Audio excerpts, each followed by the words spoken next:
are you spending time polishing the shelves of your business when you know you need to be out front doing all of the things? I know it's so hard. I know, as a business owner, who's somebody who's really ambitious, who's got loads of ideas, who wants it today and make it happen, and I'm in that flow, it can be really difficult to not only have the time, the money, the resources, and the energy to make it all happen, but sometimes there's no instant guarantee that the hard work is going to pay off, or that you're going to do the things.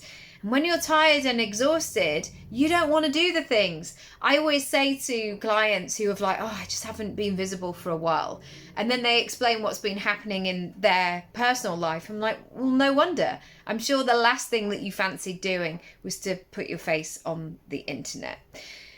However, we have to check ourselves. And even if you don't have a physical space, which most of you won't have, imagine if you were running a shop. There would have to be, as the shop owner, be that point of the day where you go to your front door and you turn that sign from closed to open, and you open the door. You put the lights on, you open the till, you get things ready for people to come and buy.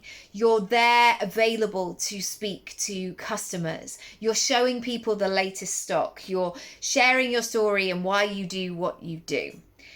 You are not in the back. If you have a physical space, you don't want people just wandering around going, oh, this looks all right. Oh, I'm not really sure what this is, and walking out, and just you being in the back room.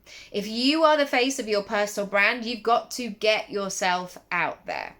And I know that this can be tricky for people. Now, I'm not saying that it always has to be you. For example, if you had a physical shop, you could have staff that you trained.